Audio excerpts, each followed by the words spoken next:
on really, gaining profits, so investing to the economy, not the administrative burden. Thank you.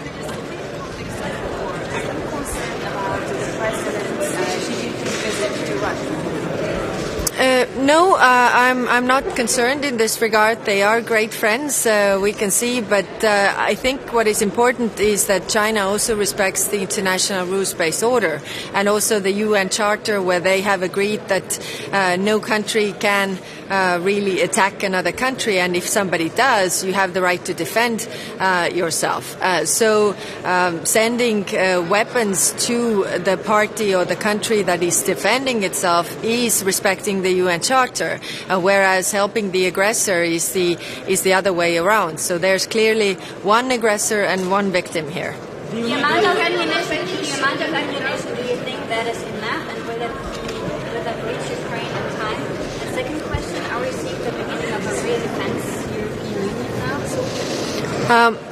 I think it's good that we agreed in such a short time frame, and we also agreed on this 1 million artillery shells, which is quite a good amount of artillery shells, and within 12 months, which is also getting the period much shorter. It depends how far and how long the war will last. Will this be enough or not? So that's why we need to have and use all the tools that we have: political pressure, political isolation, economic sanctions, to put the pressure on Russia to end this war, because the war ends when Russia realizes it's a mistake. Do you need energy, gas, oil from the Middle East, especially from Iraq or Iraqi Kurdistan region? We will discuss energy issues as well for the coming winter, because this winter we survived. I think it's quite warm already outside, and even in Estonia the sun has melted the snow, which is great. And we have to focus on the next year. So what are the partners that we get the oil and gas from is one question, and the other question is how we can actually consume less. And there we have been also successful, I think, in many regards, reducing the gas consumption, but also oil consumption as a whole. It's not a topic. It should not be a topic unless somebody raises it. Mr. Guterres wants to talk about fertilizers. Could you imagine lifting sanctions from Belarus, for example, so fertilizers come out also for the global south? There is no limits to getting the fertilizers out of Russian ports. There are 18 ports that they can use. There are also out of 300 banks, only 13 banks are sanctioned. So this is actually a Russian narrative to get something out that, we will weaken the sanctions. And I think it's a very wrong way, because the aggressor only hears and understands strength. If we weaken the sanctions, we go with their narrative, and we shouldn't do that. It's not the question of the sanctions, it's a question of Russia's actions. They can send the fertilizers, the grain out of their ports, and it is not a question of the banks. We shouldn't weaken the sanctions. Should we talk about an 11th sanctions package against Russia, or is it too early there? We have to talk about the circumvention of sanctions, because what we see is that we don't have a trade with Russia so much anymore, but we have a trade with third countries, and that is the question, whether it's actually going to the third countries, or is Russia using this transit in the benefit. So we have to talk about the criminalizing the circumvention of sanctions. We have to cooperate regarding this, and of course we can also discuss the next sanctions package, but I think it's more important to get the loopholes closed. Are you afraid that on competitiveness we are losing the game against the US and China? Why? Because there are certain pieces like the nuclear energy. single market as a whole has been a success project. If you think only 18% of the world's GDP comes from the European Union, but it's clear that we are losing in competitiveness. And where are the obstacles, really? I think one is that we do things together, but we have to really decrease the administrative burden. And coming from a small country, we don't have big companies, but putting more administrative burden actually means that they can't focus on what they are good at, which is the economy.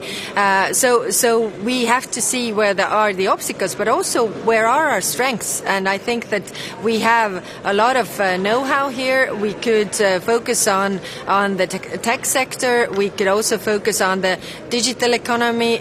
So we should do these things together, but we shouldn't throw the single market out of the window because of different subsidies that different regions are doing. So we should focus on that. We have sanctioned Belarus, and I think we should treat Russia and Belarus together because they are clearly operating together here. The European Union will buy munitions together also for Ukraine, but also countries like Austria are participating, but they are going to buy munitions for themselves. Do you think that's speaking about solidarity, that's the right thing to do? We need the same munition as the Ukrainians. We have both sides. I mean, we all have to also replenish our own stocks, and we have to send ammunition to Ukraine. But what is critical is sending ammunition to Ukraine fast, because that might bring a change in this war. But we also need to replenish our stocks. So what should come first? I think sending weapons and ammunition to Ukraine, and after that replenishing our stocks. If we can do it parallelly, that would be even more great, but that depends on the production of the defense industry. And now I hope that when we have this joint procurement, then the defense industry has the orders that they can actually double their production because they haven't done so far.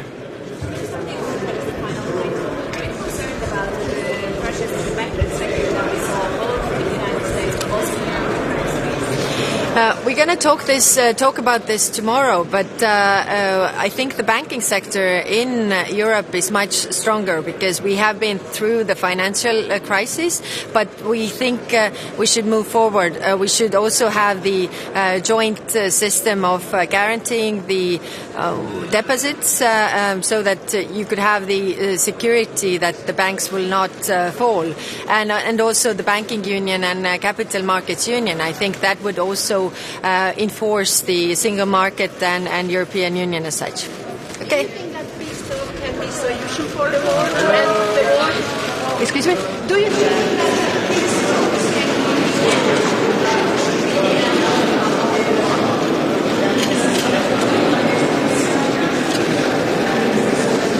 Che si aspetta anche di così? Mi aspetto passi in avanti, il dossier migranti verrà aggiornato con una relazione alla Presidente della Commissione che racconterà dei passi concreti sulla base delle conclusioni dello scorso febbraio. Io posso dire che sono soddisfatta della bozza di conclusioni, ultima versione che sta girando, che appunto chiede alla Commissione di procedere spedita e rimanda su uno stato di verifica di queste misure al prossimo Consiglio europeo.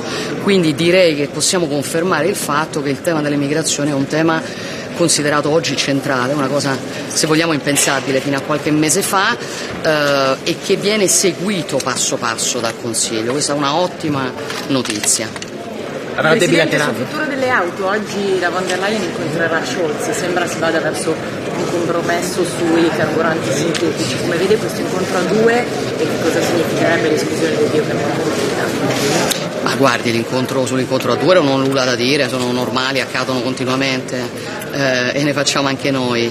Per quello che riguarda la materia, voi sapete che su questo siamo in prima linea, nel senso, la tesi che noi continuiamo a sostenere e che ribadiremo è che, fermi restando gli obiettivi della transizione che condividiamo, noi non riteniamo che l'Unione debba occuparsi anche di stabilire quali siano le tecnologie con le quali arrivare a quegli obiettivi, anche perché ci sono delle tecnologie sulle quali l'Italia e dunque l'Europa sono potenzialmente un'avanguardia, e rispetto a un'ipotesi di questo tipo decidere di legarsi a tecnologie che invece sono di fatto detenute come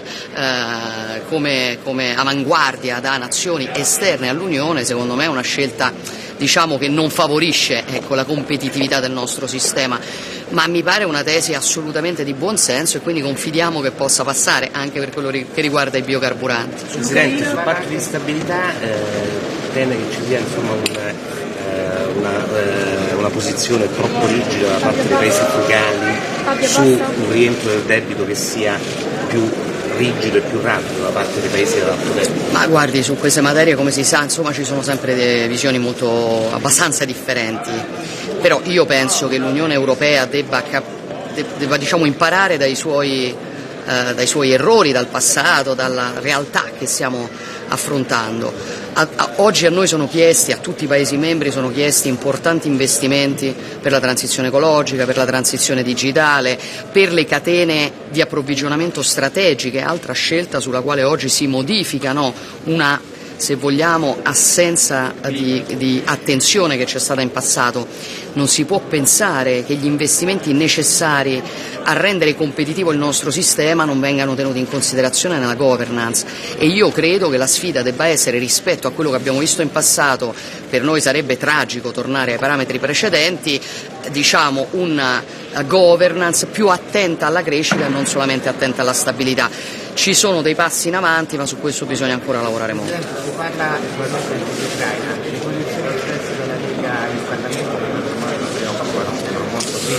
No, francamente non mi preoccupano, io ripeto, insomma, al di là delle posizioni espresse, voglio dire, del necessario richiamo a continuare a lavorare per una soluzione del conflitto, sul quale ovviamente tutti lavoriamo, il punto è capirsi su cosa sia utile effettivamente per arrivare alla fine del conflitto. Io ho detto come la penso, non c'è nell'attuale contesto misura più efficace di garantire un equilibrio tra le forze in campo, che è l'unico modo, diciamo, per alla fine costringere, se vogliamo, a una negoziazione che deve essere però giusta, non si può prescindere da chi è l'aggressore e da chi è l'aggredito. Non sono preoccupata, perché poi io vado, come vi ho detto molte altre volte, ai fatti, e nei fatti io su questo, sulla linea italiana, voi sapete essere una linea molto chiara, io non ho mai avuto problemi. Avrà bilaterali, Presidente? Vedo adesso il primo ministro Morawiecki, programma un incontro con il primo ministro greco, forse anche allargato ad altri paesi sulle materie particolarmente della governance, e sono in contatto con Emmanuel Macron. Vediamo. Grazie, arrivederci.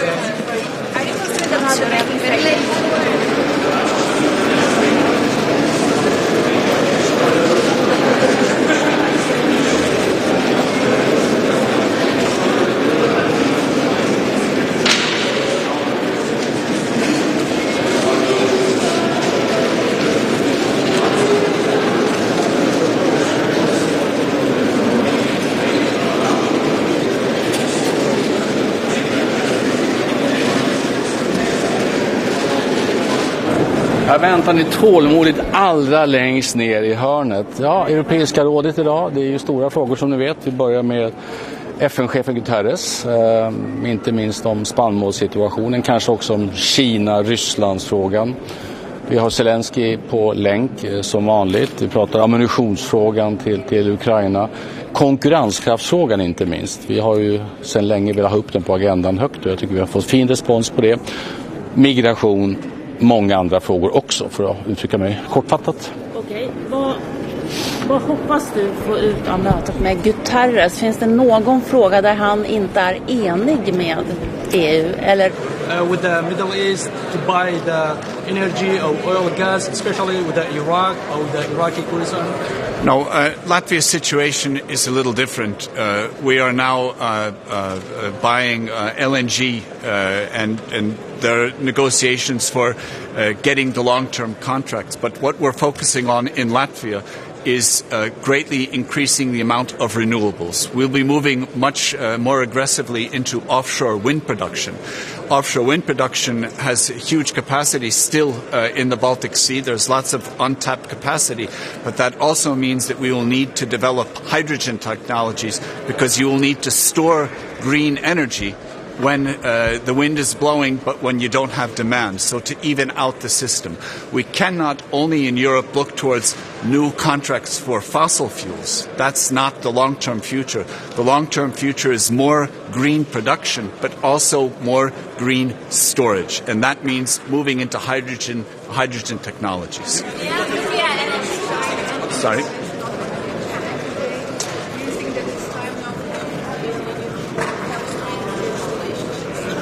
I think it's very important that we hold, yet again, we had about a year ago a first introductory, shall we say, discussion on China. I think we need to think hard about what we really want our relationship to be.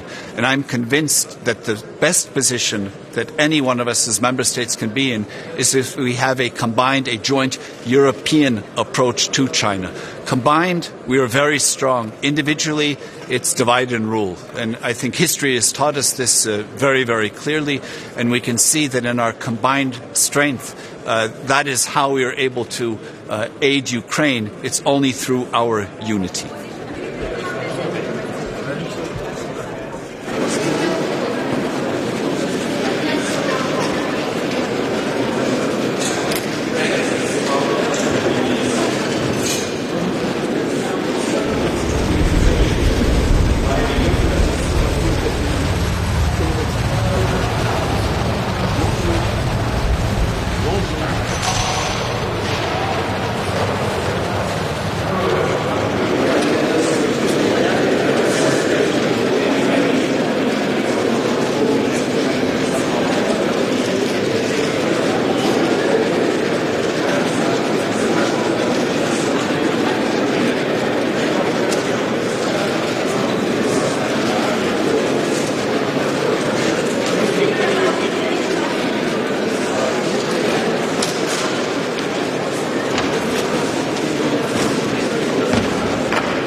morning, everyone. It's a great pleasure to welcome Antonio Guterres in that meeting of the European Council. I would like to say that the UN and the EU, we share a lot. We have a lot in common. We believe in the multilateral approach. We believe in the spirit of cooperation. We believe in the UN Charter, in the international law, and we have the occasion today to address some of the challenges we are facing. The war launched by Russia against Ukraine. I commend your personal leadership, especially for this Black Sea grain initiative. We'll also have the occasion to address climate change. We are trying to do our best. We have decided very ambitious goals on the EU side, and we commend your personal commitment because we know how it is important. And also one additional word, we know that you are extremely active in order to open the doors for a reform of the tools we need for more development across the world. You can count on the EU on that topic as well. Merci Antonio pour ta présence. Nous allons discuter avec les leaders aujourd'hui différents sujets internationaux et nous allons continuer à coopérer très étroitement avec les Nations Unies qui jouent un rôle clé pour défendre des valeurs auxquelles nous croyons, pour la stabilité, pour la sécurité et pour apporter de la dignité et de l'humanité dans un monde qui en a bien besoin. Alors, cher Charles, merci infiniment de ton accueil si chaleureux. This visit demonstrates the excellent cooperation between the European Union and the United Nations.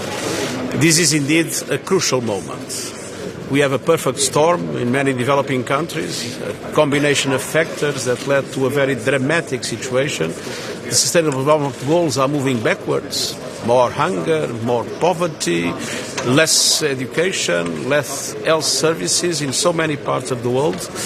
And it is clear that our international financial system is not fit for purpose to deal with such a huge challenge. And we very much count on the European Union to lead the transformations that are necessary in order to be able to put back on track the 2030 agenda. On the other hand, the last report of the Intergovernmental Panel on Climate Change shows a dramatic situation. We are close to the tipping point that will make the 1.5 degrees impossible to achieve. So we need dramatic action. We need an acceleration agenda, and once again we count on the leadership of the European Union in this regard, as it has been demonstrated in several other moments. And finally, the Russian invasion of Ukraine is causing tremendous suffering in the people of Ukraine, but also have a huge impact globally, and we will take profit of this occasion to exchange views on how best to confront these challenges. Thank you very much.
Wir können loslegen.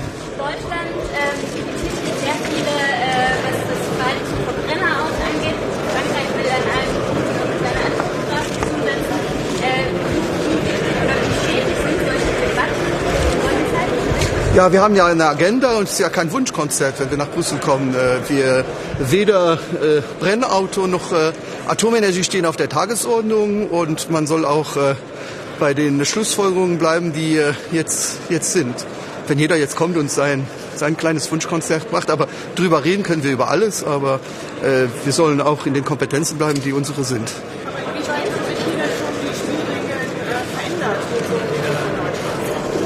Ja, ich weiß ja, wir reden jetzt mal drin. Ich habe jetzt noch überhaupt nicht zugehört, was der Bundeskanzler jetzt gefragt hat oder gesagt hat. Auf jeden Fall sollen über alles reden können. Wir haben aber auch Institutionen und wir sollen nicht hier zuständig sein für alles. Wir geben Impulse, aber wir haben spezifische Räte und in spezifischen Räten sollen auch die Prozeduren so laufen, wie sie sind. Wenn wir hier im Rat alles besprechen, dann kommt dann, ja, das ist nicht unsere Arbeit.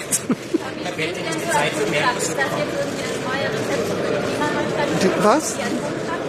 Also Atomkraft, ich habe ja nichts Neues gesagt. Die Leute sind überrascht, dass ich sage, ich wäre gegen Atomkraft.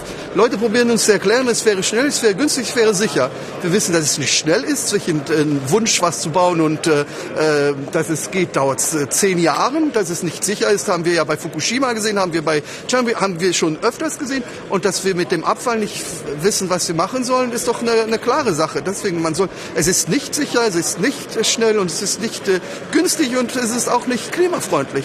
Ne, ist es nicht. Und das sage ich schon Jahre, es gibt nichts Neues. Ich finde, jeder kann seinen Energiemix machen, wie er Lust hat, aber mit europäischen Fahnen drauf wäre es ein Schwindel. Man soll doch nicht sagen, dass es nachhaltige Energieproduktion ist, wenn es nicht ist. Tatsache. Wird die Zeit für Mercosur bekommen? Für mehr? Für Mercosur. Also wir haben ja Prozeduren, die noch laufen. Man soll es nicht ausschließen, aber ich will nur auch daran erinnern, dass wir noch auch kein Handelsabkommen mit Amerika haben. Das heißt, schon wichtig, dass wir alles zusammen sehen, um zu sehen, wo wir Partnerschaften haben können. Ja. Ich weiß nicht mehr wohin. Wir beide, ja, okay. Es war auch Deutsch.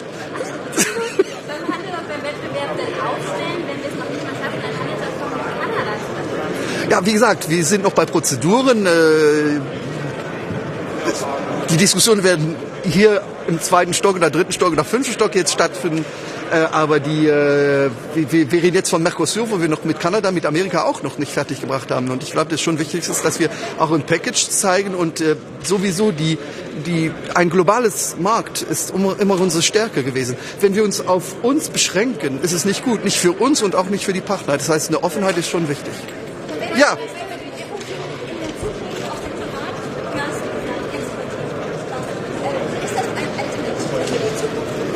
Was?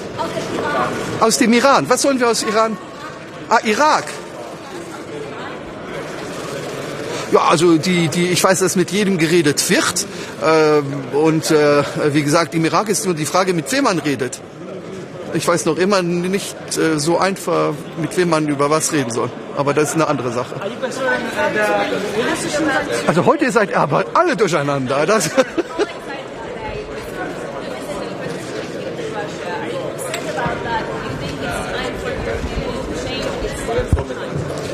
I think China it's not new.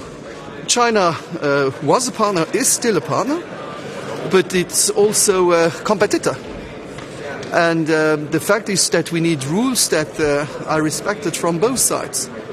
And I remember having discussions with the China side when they think that we have to accept their rules, but they don't accept our rules. And it's important to have common rules and have a level playing field. But I don't want to do China bashing just for China bashing. It's the same for TikTok. In my country, TikTok is still not forbidden. I don't forbid TikTok because it's Chinese. But if I have evidences that there is something, I will ban it. But I'm not in favor of doing bashing or banning without having evidences. And the same, I asked the Commission to give me the information why they decided to ban, and I'm still waiting for the answers. Are you concerned?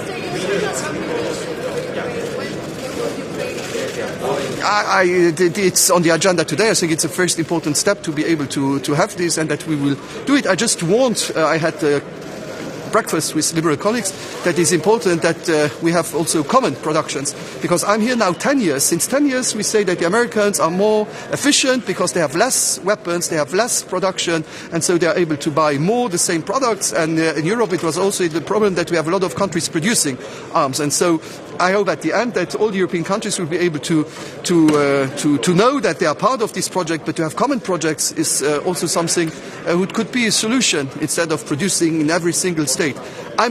On these questions, I'm very neutral. We don't have weapons production in Luxembourg. But I just would recommend that at the end it's not German and French weapons production, but it should be European productions. That would be the biggest goal. Ja, das steht ja sowieso auch auf der Tagesordnung, dass wir auch daran arbeiten und wir sind auf jeden Fall nicht dagegen.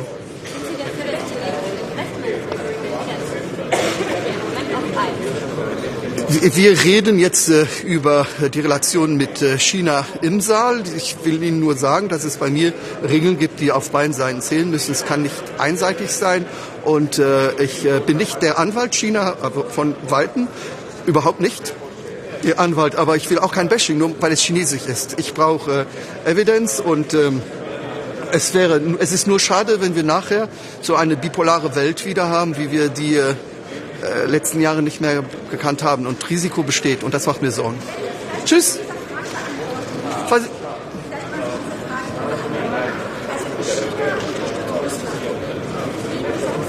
Also China hat auf jeden Fall einen engeren Kontakt zu Russland wie die Europäische Union, das ist eine Tatsache. Und ich will nur es vermeiden, dass wir nachher einen Block haben von China, Russland gegen den Rest der Welt. Ich glaube, ich muss Ihnen jetzt sehr ehrlich sagen, und ich weiß, dass jetzt vielleicht jemand stört, aber wenn wir heute Frieden in der Ukraine haben müssen, dann muss auch einmal der Herr Biden mit dem Herr Xi Jinping zusammenkommen und solange es ein Friedensplan wird, der nur chinesisch ist, werden die Europäer oder die anderen sagen, das ist ein Problem. Solange es die Amerikaner sind, werden dann die anderen sagen, das ist ein Problem. Was toll wäre, und das sagt jetzt ein kleiner luxemburgischer Regierungschef, ist, wenn der Präsident aus Amerika, den Vereinigten Staaten aus Amerika und der Präsident der Volksrepublik China sich zusammensetzen würden und einen gemeinsamen Friedensplan machen würden. Das würde von den anderen, würde ich mir vorstellen, auch alle akzeptieren, auch von Russland und auch von der Ukraine. Und das sind auch die Hauptprotagonisten. Und das wäre was, aber ich habe da wenig Influenz. Tschüss!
μπορεί να υλοποιηθεί. Είναι σημαντικό, για μένα είναι σημαντικό ότι γίνεται απόλυτα κατανοητή αυτή η προσέγγιση μας, χαιρετίζεται, και εκείνο που θα πρέπει να κάνουμε αυτή τη στιγμή είναι να εργαστούμε μαζί, και αυτό έχουμε συμφωνήσει ειδικότερα με την Πρόεδρο της Επιτροπής και τον Πρόεδρο του Συμβουλίου, για την υλοποίηση της απόφασης.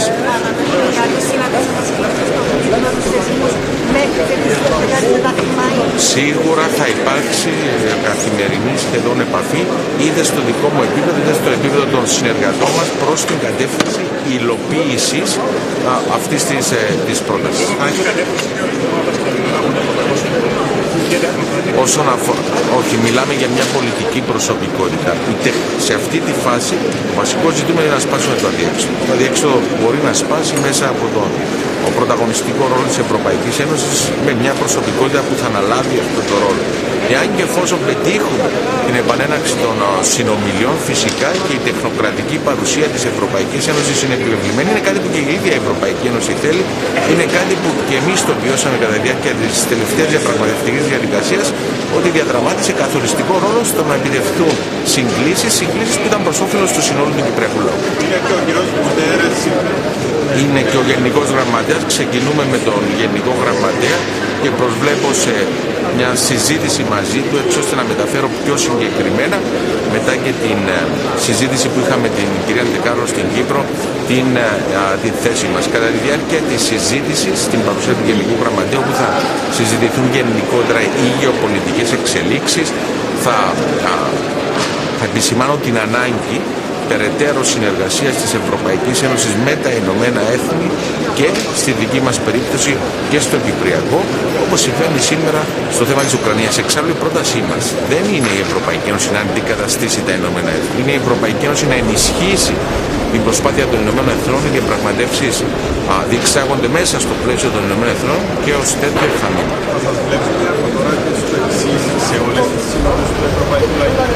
Φυσικά αυτό έχει αποφασιστεί.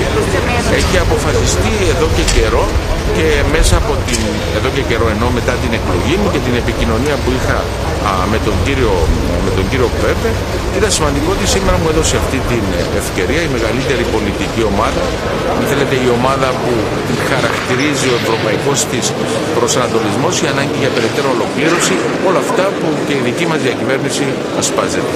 Άστε καλά. Όχι, η συμμετοχή είναι κανονικά, δεν έχει συζητηθεί, λεχθεί κάτι διαφορετικό όταν συμφωνήσαμε, όταν επικοινώνησε μαζί μου ο κύριος Βέπερ. Θυμάστε και πριν τις εκλογές είχα αναφέρει ότι είχαμε προσεγγιστεί και από άλλες ομάδες. Επέλεξα να συμμετάσχω στο Ευρωπαϊκό Λαϊκό Κόμμα. Να είστε καλά, καλή συνέχεια.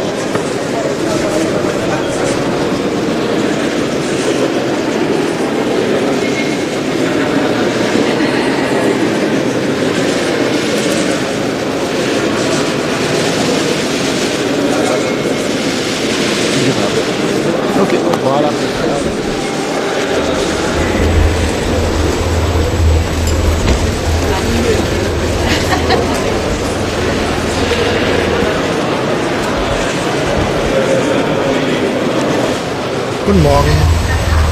Ich erwarte heute sehr gute und konstruktive Diskussionen.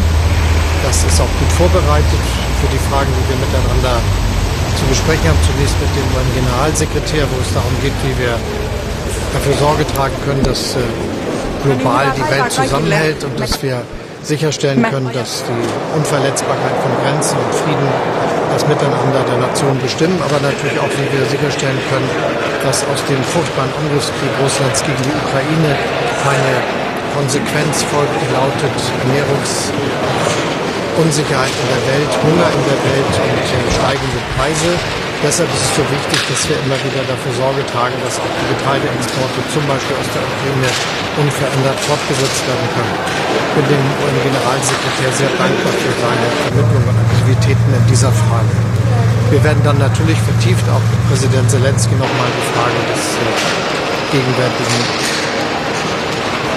Zustands des Krieges Russlands gegen die Ukraine diskutieren.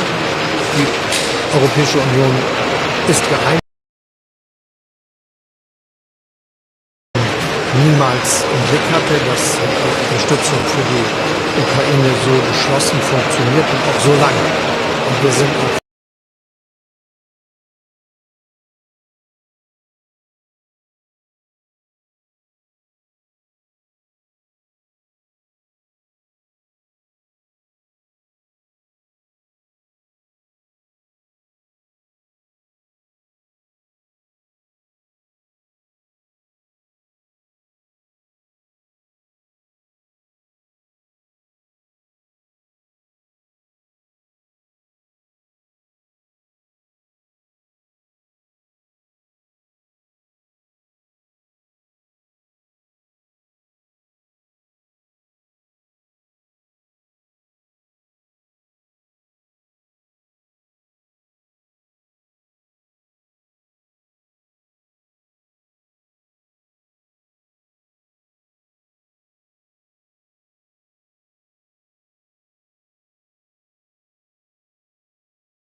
Wat vond u van de houding van de Duitsers?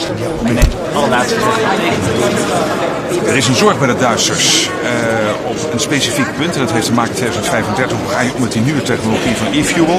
Maar dat was niet nieuw, dat was al uitgebreid besproken. Het ligt erbij zoals het erbij ligt nu. Het heeft niet zoveel zin dat ik dat becommentarieer. Dat mindert weer de kans dat wij een bijdrage kunnen leveren aan de oplossing. Toch zijn een heleboel landen wel bezorgd. Die zeggen, ja, als iedereen dit gaat doen, wat betekent dit dan voor wetgevingsproces? Ja, maar dat zal ervan uitgaan dat dit de komende dagen niet opgelost wordt. En ik heb er vertrouwen in, eerlijk gezegd, op basis van waar de Europese Commissie mee komt, dat je daar de komende dagen uit kan komen. En wat kan dit betekenen voor de rest van de klimaatplannen? Er ligt nog een heleboel. Ook Nederland zegt het is belangrijk dat de plannen allemaal uitgevoerd worden. Nou, als het niet zou lukken de komende dagen tot een oplossing van dit probleem te komen. De Duitse coalitie heeft op zondag nog intern overleg over een heel aantal zaken. Daar zal mogelijk ook dit op de agenda staan, heb ik begrepen, uit de Duitse media. En sowieso ligt er een voorstel van de commissie om het op te lossen. Dus ik heb er nog steeds vertrouwen in dat we eruit komen. Mist u die constructieve Merkel? Nee, dat heeft niets te maken met Merkel of Olaf Scholz. Dit heeft te maken dat landen uiteraard altijd het recht hebben op enig moment toch nog een zorg in de discussie in te brengen. En dan is het zaak dat je met elkaar probeert dat veel te lossen. Is Nederland van mening dat we worden vastgehouden? Dat wird eine Welt sein mit vielen erfolgreichen Wirtschaftsnationen. Wij konden ons goed vinden het oorspronkelijke voorstel van 2035, omdat dat ook de innovatie verder op gang helpt en van belang is ook voor het halen van die doelstellingen. Maar nu dreigt een afslag.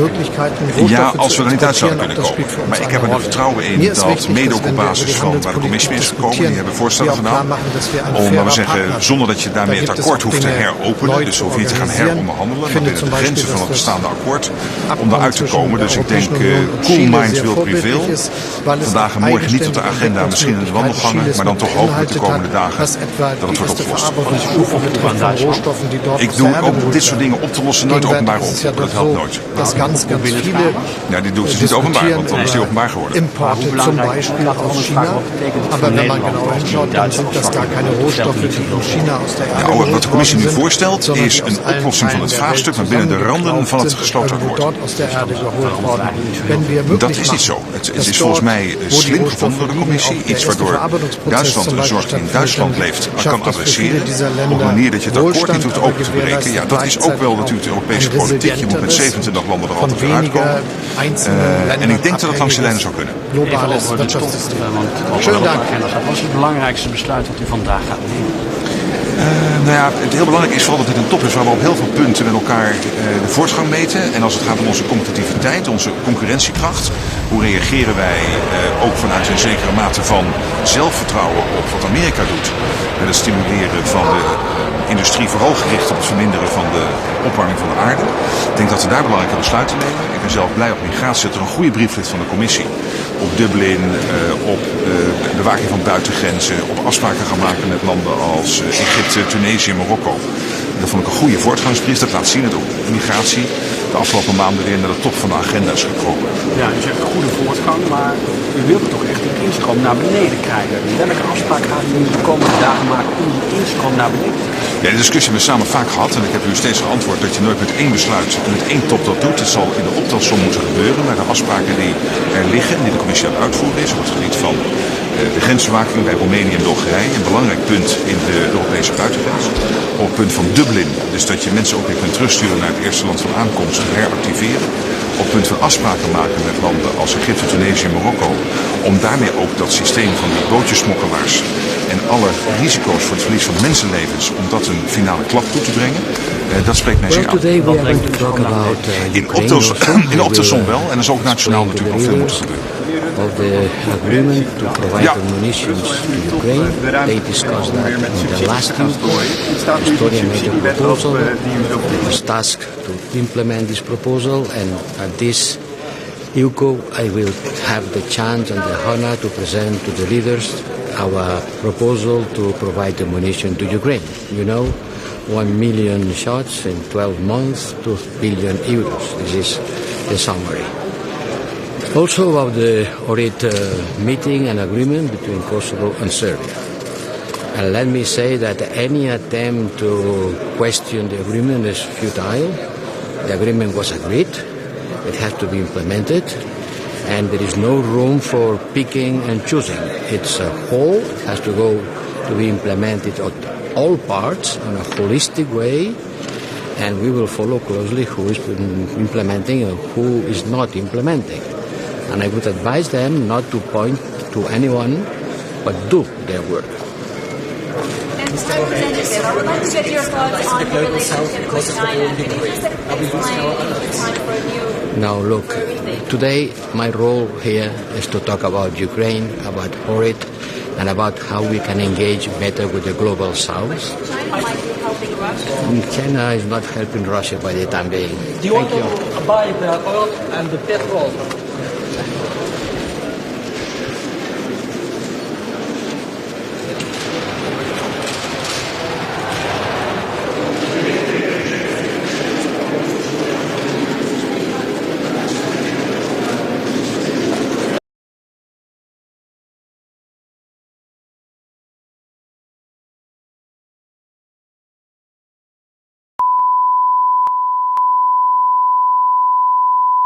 This is the primary audio circuit for the Reuters Live service.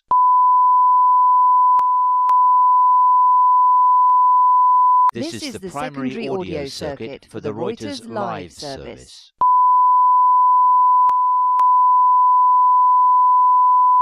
This is the primary audio circuit for the Reuters Live service.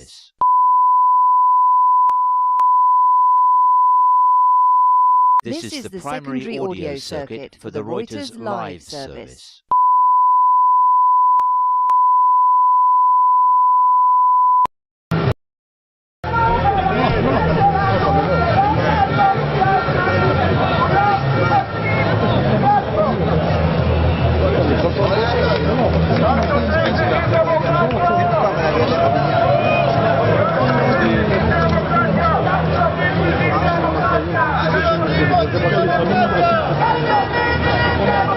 Accepting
ביטחון לאומי בעצם לשר לבכיינות לאומית שרק מצביע למשטרה ולכוחות הביטחון לתפקד כל היום רודף אחריהם.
Вие го проверявайте като журналисти.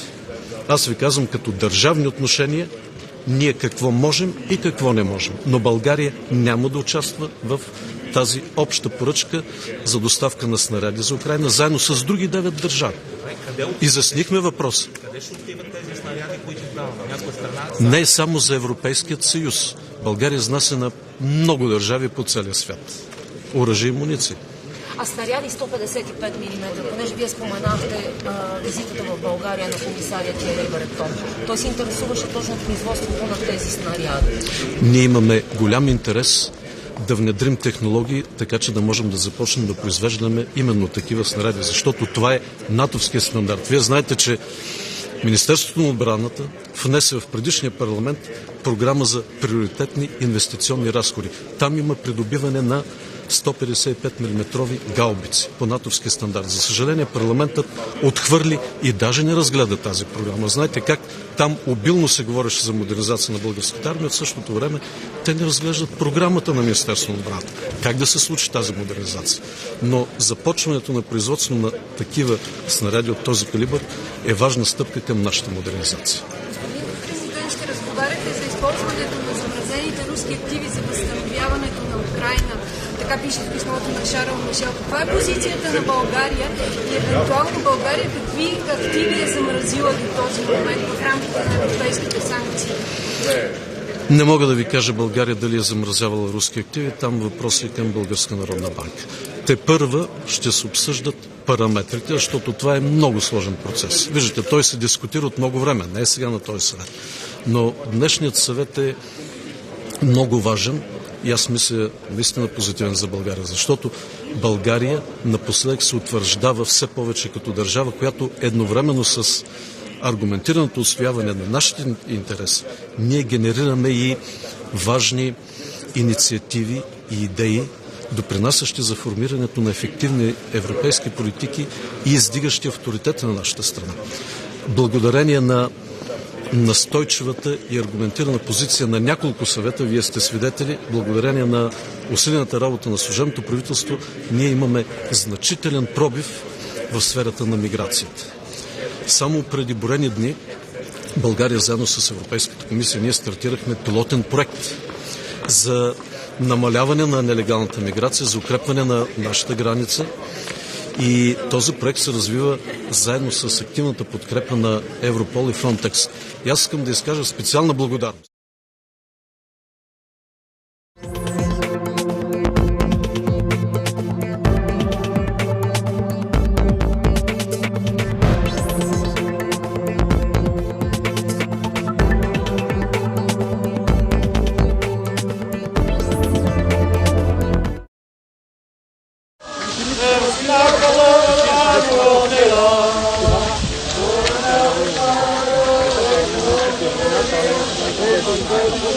Thank you.